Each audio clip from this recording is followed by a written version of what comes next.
Oh my gosh, that's hilarious. I kept talking for 20 minutes. So I just had to watch the other video, see where it cut me off at 15. And I saw I just had finished Vygotsky. So I realize now I have to do better at watching my clock. I'll set a timer. Language socialization. So now we're with Halliday. We're with Schumann. We understand that we learn best, students learn best when they're socialized. You can read that by yourself. Okay, page 59, bilingual, multilingual perspective. Okay, this section talks about bilingual programs or our EALs, looking at them as language as problem orientation. You want to avoid this at all costs. So what it explains is there's two different perspectives. There's bilingual programs, and then there's the bilingual perspective. All of us now have this bilingual perspective. The idea that promoting the L1 with the L2 is good, that we want to have our EALs use their two languages as much as they need in the everyday process of learning. If you have an EAL teacher that insists on English only, or a bilingual teacher that insists on only the native language or the home language, the heritage language, that is a pluralistic view. It's not being open to the idea, and this is why it says it's language as problem orientation. It's not open to the idea that we honor and validate the use of L1 and L2. This will come up a lot in your life. It comes up in the certification examinations.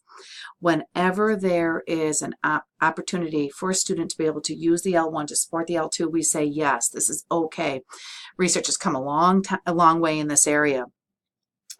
We want to reflect a holistic perspective. The idea that, sure, and there are times when you want students to just use their target language, and sure, there's times when we want to have students just use the heritage or home language. But for the most part, it's holistic. We understand that those languages are developing at the same time. We want to be able to preserve the L1, but use it to help support the L2. So make sure that we understand that we're a holistic perspective and that we honor and want to use that L1 whenever we can. That's a really key detail. Okay, then we talk about our different methods. We talked about all of these in linguistics. We've talked about this, I think, in every class in the TESOL major. Grammar translation, you all did it. Some of you are still doing it in your L2s. You get the sentence in English and you have to translate it with the right grammar. You have to change it from past to present. Teachers are still doing this. We know it's not so effective. Maybe older students who have more cognitive development may find some use in it, but for language acquisition, I mean, you saw crashing. He's absolutely, don't even bother. ALM, audiolingual method. This is when you repeat something a million times to get students to say it. I could teach you all how to say Arabic in 1 minute. Mahaba, mahaba, mahaba, mahaba, mahaba. No, let's see. Mahaba. You have to get mahaba. Mahaba. Means hi. It actually means hello. It's audiolingual method. All you're doing is you're saying, you repeat. You say, you repeat. A natural approach. This is crashing. So we have realia. We have using real items. The apple that I've actually been eating. And this is the input plus one. This is the idea that, hey, we want to just not give them what they know, have them challenge a little bit in language. CLT, communicative language teaching. This is Heim's idea of communicative competence. This is moving away from the idea that we're looking for fluency. And again, this is an important concept. You all know this. We don't need fluency. We don't need perfection. The field has moved towards this idea of communicative competence. We let errors go. We're looking for the idea of comprehension and understanding. We don't need perfection. Content-based instruction. This is CBI. This is something all of you need to refresh. It came up in a couple of our classes. That content-based instruction covers all instruction that focuses on students successfully communicating in the content area. It's teaching language along with content. CBI, content-based instructions. This is page 62. Make sure you understand what it means and make sure that you understand the acronym. Underneath, you do have more acronyms. And this, when I took this content specialty test, these acronyms did come up on my test.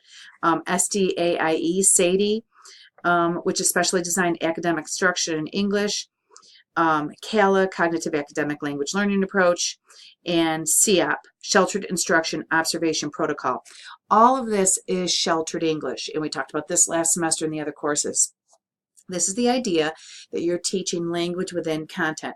You have language goals and you have content goals, and this is really how our students are being immersed in their acquiring. It's not always appropriate for newcomers, for students who have zero language, but once you have a little bit of language, these programs are really successful and super beneficial. So make sure you know the acronyms and you understand those concepts. Whole language, we know about whole language. This again was an issue with the video. We want to go from whole to part. You want to begin whole language, make it meaningful, start with the content.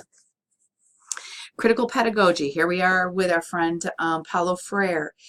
He's the one that said, hey, you know what? Teachers, we're not just vessels. Teachers aren't just going to come and fill us up. We're not just empty. We're not just going to mimic or repeat or say what they say. Our students are thinkers and they're questioners. And he comes up with this idea of critical pedagogy. He said, you know what? Let's turn things around. Let's make it student-centered. Let's have students criticize or question or ask questions. Let's go on reflective teaching. This is big. This is why all of you have to do reflections in OPE. Reflective pedagogy comes with critical pedagogy. It's such a big push in the early 90s where we stopped giving tests and we said, you know, let's have students reflect on their experience. Let them tell us what they're thinking.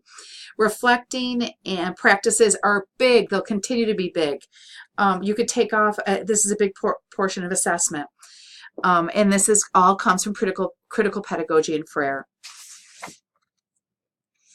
Okay, and then just skip page, and then we have the summary. Okay, so that covers chapter 3. Make sure you have read and understand chapter 3. If you have not read and understand chapter 3, you will have trouble with that, with your certification exams, and you may have trouble in the classroom if you're placed with an experienced teacher. So I know it's difficult because we can't talk back and forth, but I am really depending on you to make sure that you really understand that chapter 3. All right, that's it. I'll go ahead and post this, and I'll see you next week. Bye.